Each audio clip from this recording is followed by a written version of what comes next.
आज पढ़ने जा रहे हैं भाई हम क्वांटम संख्याएं।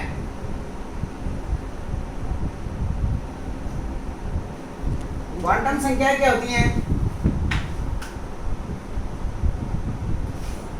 परमाणु में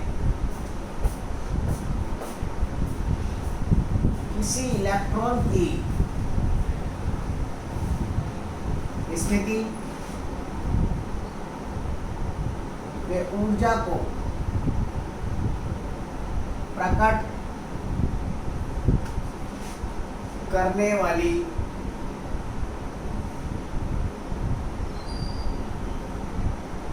संख्याओं को क्वांटम संख्याएं कहते हैं। चार पढ़नी है मुख्य क्वांटम संख्या।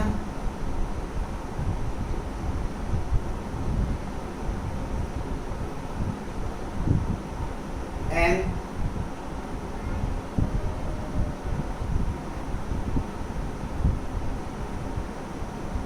द्विवंशी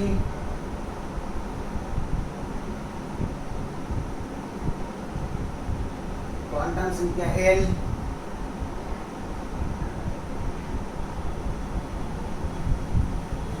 चुंबकीय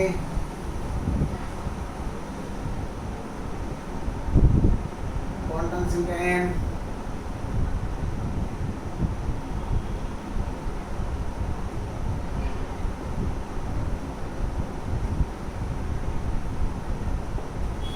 चक्रण क्वांटम संख्या। सबसे पहले तो परिभाषा याद होना चाहिए कि परमाणु में किसी इलेक्ट्रॉन की स्थिति और ऊर्जा को प्रकट करने वाली संख्याओं को हम कहते हैं क्वांटम संख्याएं। ये चार प्रकार की होती है: मुख्य क्वांटम संख्या, द्विवंशी क्वांटम संख्या, चुंबकीय क्वांटम संख्या और चक्रण क्वांटम संख्या।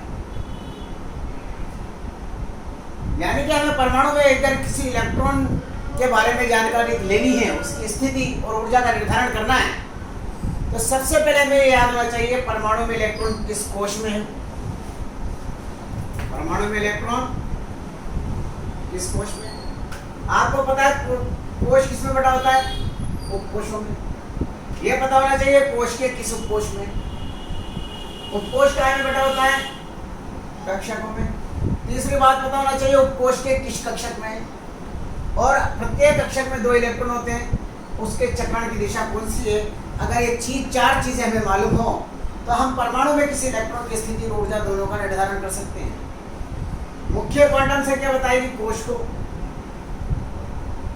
द्विवंशी क्वांटम संख्या बताएगी उपकोश को, चुंबकीय क्वांटम संख्या बताएगी कक्षक को, और चक्रण क्वांटम संख्या बताएगी इलेक्ट्रॉन के चक्रण की दिशा को।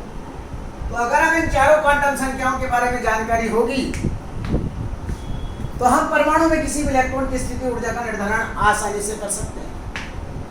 तो क्वांटम संख्या कहते किसे ये सबके समझ में आ गया कि परमाणु में किसी इलेक्ट्रॉन की स्थिति और ऊर्जा को प्रकट करने वाली संख्याओं को क्वांटम संख्याएं कहते हैं।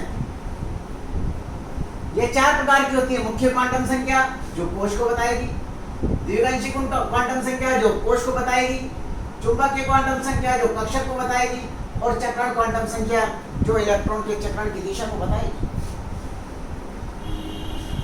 तो लिख लीजिए से पहले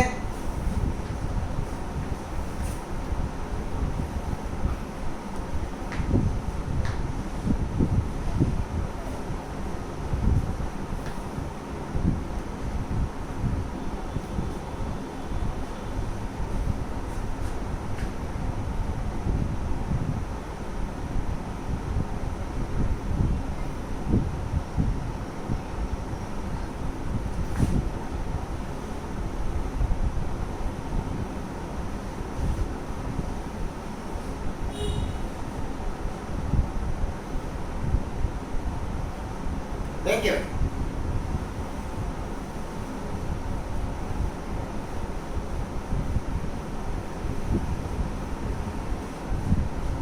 नंबर 1 पढ़ने जा रहे हैं हम मुख्य क्वांटम संख्या n।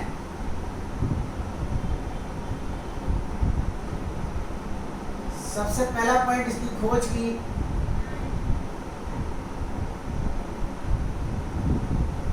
नील्स बोर ने।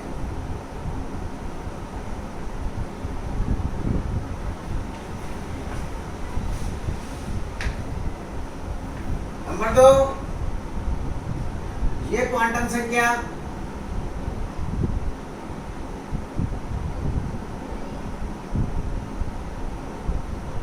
कोश को प्रदर्शित करती है।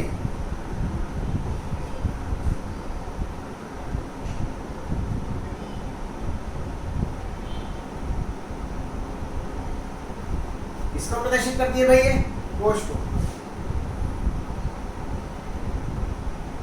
इसे स्मॉल n से प्रदर्शित करते हैं। n का मान 1 से अनंत तक हो सकता है, लेकिन 0 नहीं होता है। यानी कि n का मान लेकिन 0। अगर n बराबर 1 है तो इलेक्ट्रॉन पहले कोश में होगा। यदि n बराबर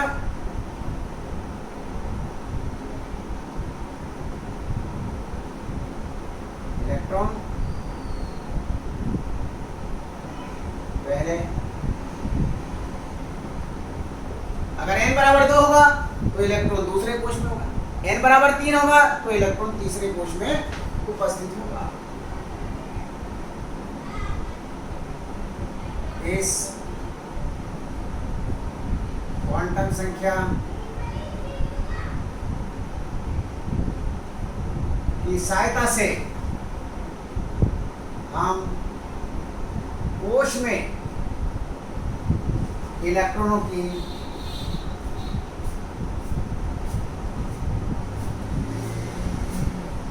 अधिकतम संख्या 2n² की सहायता से ज्ञात कर सकते हैं। जैसे मान लिया हमें पहले कोश में निकालना है, पहले कोश में इलेक्ट्रॉनों की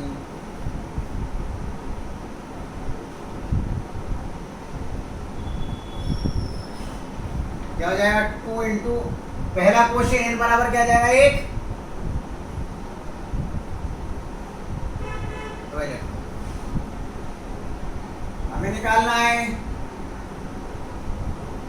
दूसरे कोश में इलेक्ट्रॉनों की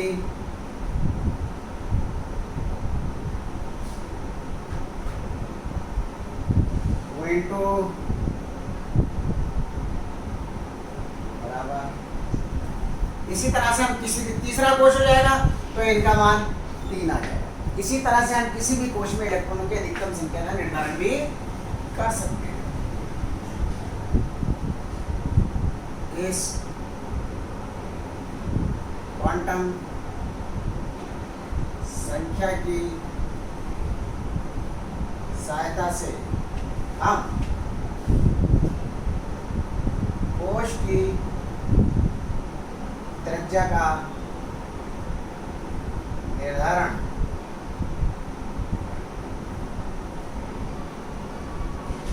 कर सकते हैं। क्या फॉर्मूला था भाई? r² बराबर n² upon z into 0. n क्या है यार? कोश की संख्या। अगर हमें n पता है तो z उसका परमाणु पता मान रखकर r को निकाल सकते हैं। इस क्वांटम संख्या की सहायता से हम कोश की ऊर्जा का परिकलन कर सकते हैं। क्या फॉर्मूला निकाला था, n बराबर minus Z square upon n square into 13.6। अगर हमें n पता है तो z उसका परमाणु क्रमांक होगा। अगर n मुख्य क्वांटम संख्या पता है तो हम उसकी ऊर्जा का मान भी निकाल सकते हैं। चलिए लिख लीजिए इसे पहले।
क्वांटम संख्या खोज नील्स बोर ने की। कोश को प्रदर्शित करती है, स्मॉल एन से प्रदर्शित करते हैं। इसका मान 1 से अनंत तक हो सकता है लेकिन शून्य नहीं हो सकता है। इस क्वांटम संख्या की सहायता से हम किसी भी कोश में इलेक्ट्रॉन की अधिकतम संख्या 12 स्क्वायर से निकाल सकते हैं और इस क्वांटम संख्या की सहायता से हम कोश की जगह निर्धारण कर सकते हैं और इस क्वांटम संख्या की सहायता से हम कोश की ऊर्जा का परिकलन भी कर सकते हैं। लिख लिया भाई? अब देखिए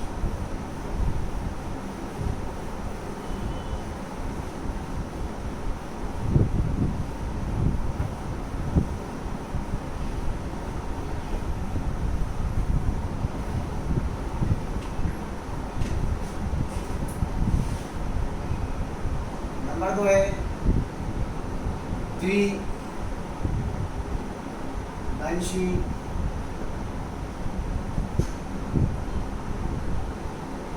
क्वांटम संख्या।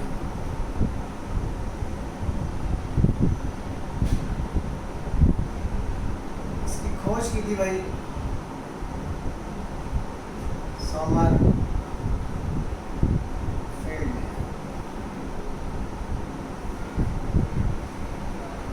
ये क्वांटम संख्या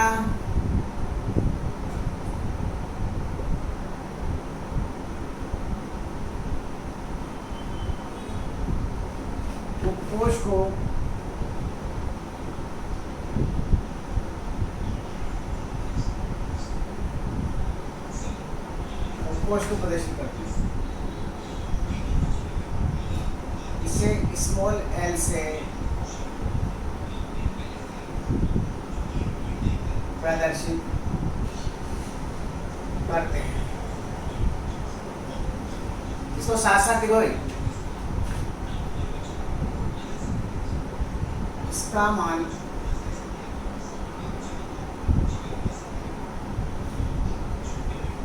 मुख्य क्वांटम संख्या n के मान पर निर्भर करता है। कैसे करता है? तथा किसी दिए गए n के मान के लिए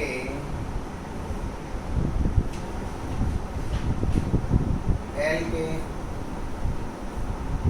कुल मान 0 से n-1 तक होते हैं। इसे समझो। इसका मान हम तभी ज्ञात कर सकते हैं जब हमें मुख्य क्वांटम संख्या n का मान ज्ञात हो, तो ही हम l का मान ज्ञात करेंगे, यानी कि द्विगंशी क्वांटम संख्या का मान ज्ञात कर सकते हैं। जैसे यदि n बराबर 4 हो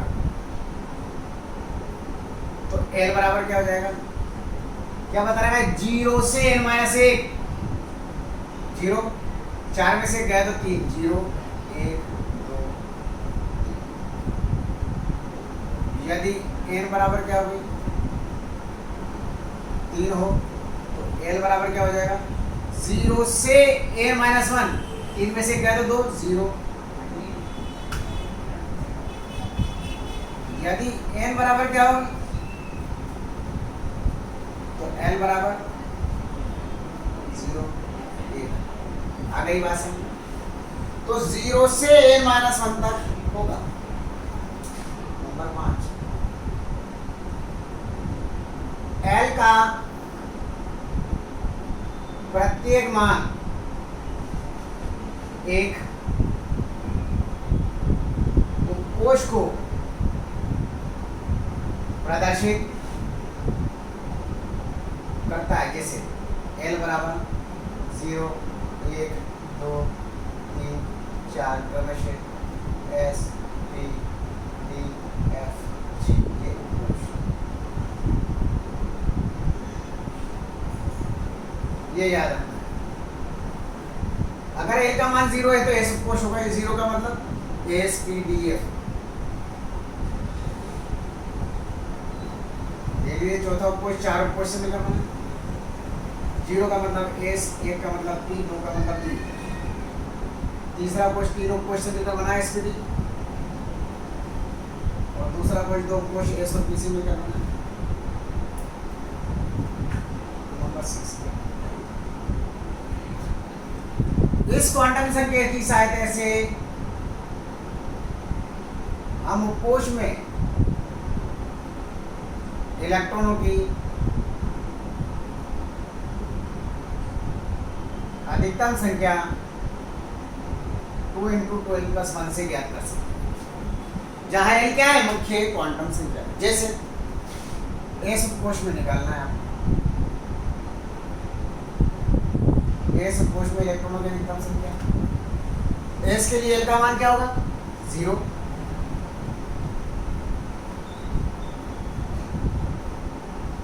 इलेक्ट्रॉन P उपकोष में